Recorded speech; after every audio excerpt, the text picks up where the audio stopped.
जय Hind. Welcome to the channel UPSC NET JRF. आज हम लोग इस वीडियो में देखेंगे ज्वालामुखी से निर्मित स्थलाकृतियाँ। ज्वालामुखी से निर्मित दो प्रकार की स्थलाकृतियाँ होती है, एक बाह्य स्थलाकृति होती है और एक आंतरिक स्थलाकृति होती है। आज हम लोग आंतरिक स्थलाकृति के बारे में पढ़ेंगे। आंतरिक स्थलाकृति को इंग्लिश में इंट्रूसिव टोपोग्राफी बोलते हैं। आंतरिक स्थलाकृति के कुछ प्रमुख प्रकार जो है, पहला है बैथोलिथ, स्टॉक, लैपोलिथ, लोकोलिथ, क्वैकोलिथ, सील और डाइक। इनको हम फिगर से भी समझेंगे। यहाँ पे मैंने फिगर भी बनाया हुआ है ताकि आपको अच्छे से समझ में आ जाए कौन सी आकृति किस टाइप में दिखती है। ठीक है। ज्वालामुखी से निर्मित जो स्थलाकृतियाँ होती है वो जब धरातल के ऊपर नहीं जा पाती है और धरातल के नीचे ही चट्टानों में फंसकर अलग अलग प्रकार की आकृति बनाती है, उसे ही आंतरिक आकृति बोलते हैं। ठीक है। तो बैथोलिथ जो है वो एक गुंबद के आकार की आकृति बनती है। जैसा कि फिगर में यहाँ देखिए, ये गुंबद के आकार की आकृति बनी हुई है। ये आकृति कई 100 किलोमीटर तक फैली होती है।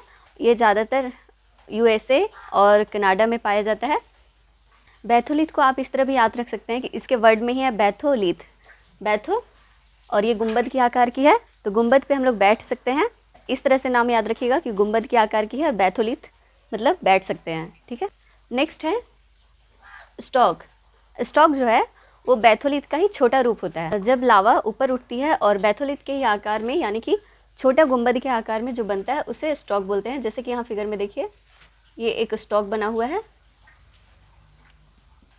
ठीक है। तो ये स्टॉक हो गया। छोटा गुंबद का आकार जो बनता है वो स्टॉक है और जो बड़ा गुंबद का आकार बनता है उसे बैथोलिथ कहते हैं। नेक्स्ट है लैपोलिथ। लैपोलिथ जो है वो तस्तरी के आकार का बनता है। जैसे कि यहाँ फिगर में देखिए, ये ऐसे आकृति बना हुआ है तस्तरी के जैसा।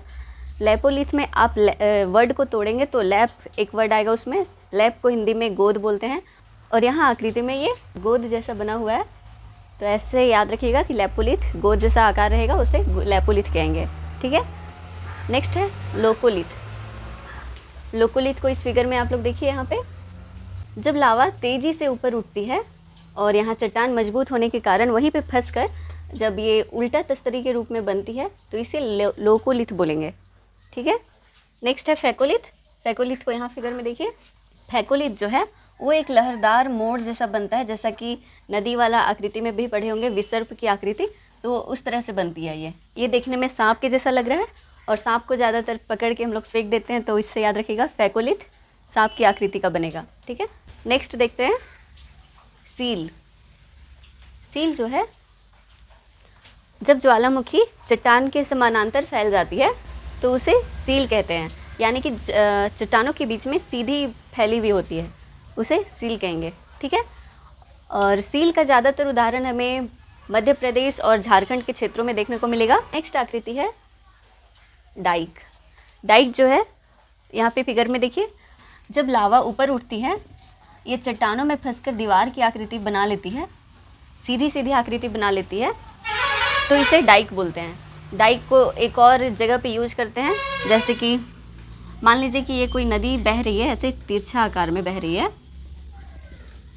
तो ये क्या करेगी कि धीरे धीरे बहते बहते जब इसका पानी का स्तर बढ़ेगा तो ये ऐसे आने वाले क्षेत्रों को भी अपने साथ बहा ले जाएगी। यहाँ पे घर, खेत वगैरह जितना भी रहेगा सब अपने साथ बहा के ले जाएगी।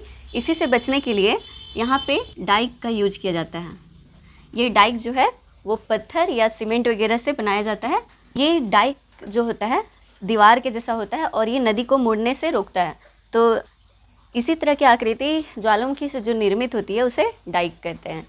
डाइक का ज़्यादातर उदाहरण हमें झारखंड के सिंहभूम वाले क्षेत्रों में देखने को ज़्यादा मिलता है। ठीक है।